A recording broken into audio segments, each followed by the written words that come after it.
অসম জাতীয় বিদ্যালয়ৰ পঞ্চম শ্ৰেণীৰ নতুন গণিতৰ পাঠ 10 আছে পৰিসীমা আৰু কালি। এতিয়া পৰিসীমা বুলিলে কি বুজা? পৰিসীমা বুলিলে কিতাপত দিয়া আছে বন্ধ আকৃতি এটাৰ চাৰিসীমাৰ মুঠ দিশ উলিয়াকে আকৃতিটোৰ পৰিসীমা বোলে। আমি ইয়াতে পৰিসীমা উলিয়াব লাগিব ত্ৰিভুজ, চতুৰ্ভুজ, আয়ত, বৰ্গ, সামুদ্ৰিক, ৰম্বাস, বৃত্ত আদিৰ আমি ইয়াতে পৰিসীমা উলিয়াব লাগিব। এতিয়া আমি বুজি পালো যে পৰিসীমা কাক বোলে। এইটো হ'ল ত্ৰিভুজৰ চিত্ৰ আৰু এইটো এটা বন্ধ আকৃতিৰ ছবি। ত্ৰিভুজৰ তিনিডাল বাহু থাকে, এডাল, দুডাল, তিনিডাল। ত্ৰিভুজৰ এই তিনিটা বাহুৰ মুঠ দিশ উলিওৱাকে ত্ৰিভুজৰ পৰিসীমা বোলে। কিতাপত দিয়া আছে ত্ৰিভুজৰ পৰিসীমা উলিওৱাৰ সূত্ৰ দিয়া আছে। ত্ৰিভুজৰ তিনিটা বাহুৰ মাপৰ সমষ্টিয়ে ত্ৰিভুজৰ পৰিসীমা। আমি ত্ৰিভুজৰ পৰিসীমা উলিয়াবৰ কাৰণে ত্ৰিভুজৰ তিনিডাল বাহুৰ মাপৰ সমষ্টি উলিয়াব লাগিব। অনুশীলনী 10A প্ৰশ্ন 1 নম্বৰত দিয়া আছে তলত কেতবোৰ ত্ৰিভুজৰ বাহু তিনিটাৰ মাপ দিয়া আছে, ত্ৰিভুজবোৰৰ পৰিসীমা উলিওৱা। ইয়াত ত্ৰিভুজৰ তিনিটা বাহুৰ মাপ দিয়া আছে। এতিয়া আমি ত্ৰিভুজৰ পৰিসীমা উলিয়াব লাগিব। ত্ৰিভুজৰ পৰিসীমা কিদৰে উলিয়াব লাগে সেইটো আমি আগৰ পৃষ্ঠাত পাই আহিছোঁ। ত্ৰিভুজৰ পৰিসীমা উলিয়াবৰ কাৰণে আমি আটাইকেইটা বাহুৰ মাপৰ যোগফল উলিয়াব লাগিব।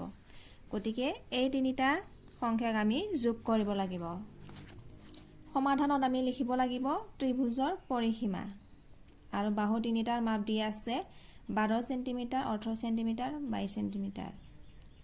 ধৰি লোৱা সাইডত যদি কৰি চোৱা হয় ত্ৰিভুজৰ চিত্ৰ আঁকি চোৱা হয় ABC এটা ত্ৰিভুজ, তাৰপিছত AB বাহুৰ মাপ 12 সেণ্টিমিটাৰ, BC বাহুৰ মাপ 18 সেণ্টিমিটাৰ, AC বাহুৰ মাপ 22 সেণ্টিমিটাৰ। এই তিনিটাক যোগ কৰিলে হয় 52 সেণ্টিমিটাৰ। উত্তৰ বি নম্বৰত ত্ৰিভুজৰ বাহুৰ মাপ দিয়া আছে 4.2 মিটাৰ, 6.4 মিটাৰ আৰু 7 মিটাৰ। এই তিনিটা সংখ্যাক যোগ কৰিলে হয় 17.6 মিটাৰ।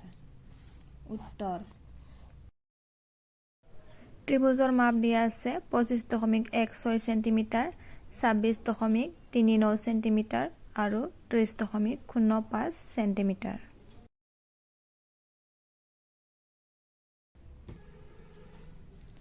এই তিনিটা সংখ্যাক যোগ কৰিলে হয় 81.60 সেণ্টিমিটাৰ। উত্তৰ 3 নম্বৰত ত্ৰিভুজৰ বাহুৰ মাপ দিয়া আছে 3.5 সেণ্টিমিটাৰ, 2.75 সেণ্টিমিটাৰ, 4 সেণ্টিমিটাৰ। এতিয়া আমি ত্ৰিভুজৰ পৰিসীমা উলিয়াবৰ কাৰণে এই তিনিটা সংখ্যাৰ যোগফল উলিয়াব লাগিব। 3.5 সেণ্টিমিটাৰ যোগ 2.75 যোগ 4 সেণ্টিমিটাৰ। যোগফল ওলালে হয় 10.25 সেণ্টিমিটাৰ। উত্তৰ ই নম্বৰত দিয়া আছে 12 সেণ্টিমিটাৰ, 18.5 সেণ্টিমিটাৰ, 21.7 সেণ্টিমিটাৰ। এতিয়া ত্ৰিভুজৰ পৰিসীমা উলিয়াবৰ কাৰণে আমি এই তিনিটা সংখ্যাক যোগ কৰিব লাগিব। প্ৰথমতে আছে 12 যোগ 18.5 যোগ 21.7 সেণ্টিমিটাৰ। যোগফল ওলালে হয় 52.2 সেণ্টিমিটাৰ। উত্তৰ প্ৰশ্ন 2 নম্বৰত আছে তলত কেইটামান সমবাহু ত্ৰিভুজৰ বাহুৰ মাপ দিয়া আছে, ত্ৰিভুজবোৰৰ পৰিসীমা উলিওৱা। ইয়াত আমি সমবাহু ত্ৰিভুজৰ পৰিসীমা উলিয়াব লাগিব। ইয়াত সমবাহু ত্ৰিভুজ বুলিলে সমবাহু ত্ৰিভুজৰ তিনিটা বাহুৰ মাপ সমান হয়। গতিকে এটা সমবাহু ত্ৰিভুজৰ বাহুৰ মাপ একক হলে ত্ৰিভুজৰ পৰিসীমা,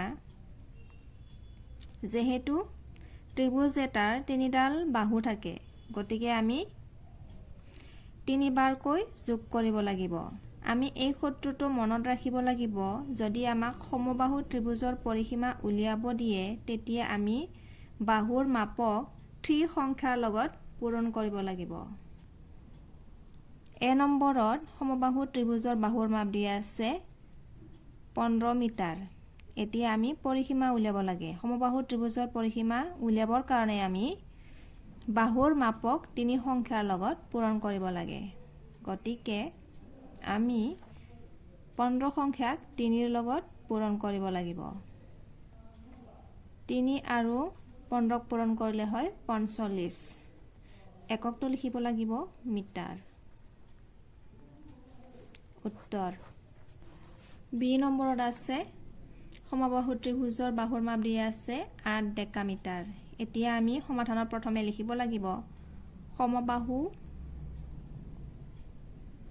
ত্ৰিভুজৰ পৰিসীমা 3 পূৰণ ব্ৰেকেটৰ মাজত বাহুৰ মাপ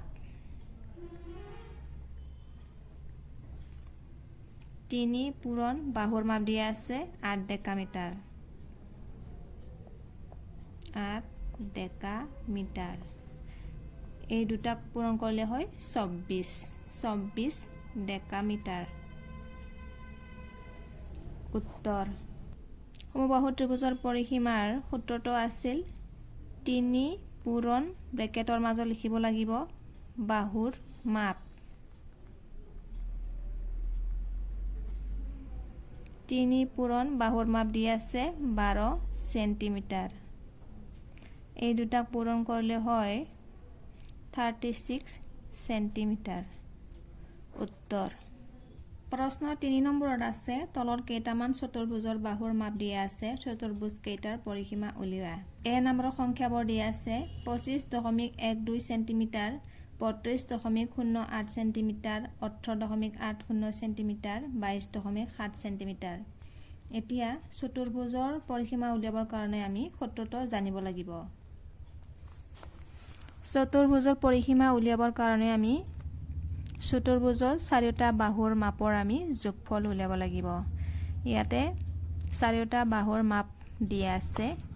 এতিয়া আমি ইয়াতে লিখিব লাগিব 25.12 সেন্টিমিটাৰ যোগ 32.08 যোগ 18.80 যোগ 22.7। আমি লিখিব লাগিব এককটো সেন্টিমিটাৰ। এই চাৰিটা সংখ্যাক যোগ কৰিলে হয় 98.70 সেন্টিমিটাৰ। উত্তৰ বি নম্বৰৰ চতুৰ্ভুজৰ বাহুৰ মাপ দিয়া আছে 12 মিটাৰ, 16 মিটাৰ, 10 মিটাৰ, 15 মিটাৰ। এককটো লিখিব লাগিব মিটাৰ। এই চাৰিটা সংখ্যাক যোগ কৰিলে হ'ব হয় 53 মিটাৰ। উত্তৰ চি নম্বৰত বাহুবোৰৰ মাপ দিয়া আছে 8.2 সেন্টিমিটাৰ, 10.07 সেন্টিমিটাৰ, 9.5 সেন্টিমিটাৰ, 11 সেন্টিমিটাৰ। সমাধানত আমি লিখিব লাগিব চতুৰ্ভুজৰ পৰিসীমা। এই আটাইকেইটা সংখ্যাক আমি যোগ কৰিব লাগে।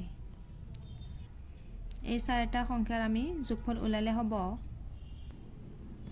এই আটাইকেইটা সংখ্যাৰ যোগফল উলিয়ালে হয় 38.77 সেন্টিমিটাৰ।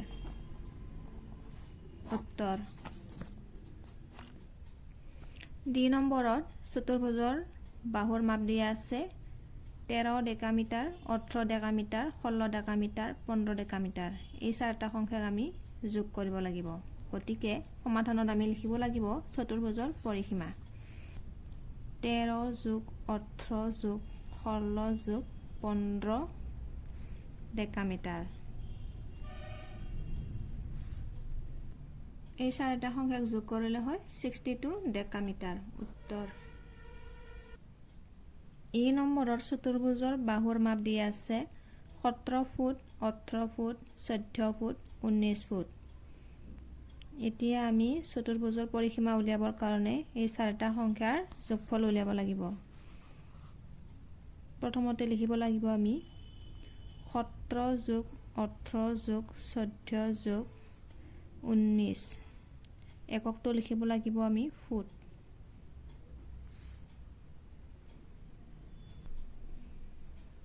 এই চাৰিটা সংখ্যাক যোগ কৰিলে হয় 68 ফুট। উত্তৰ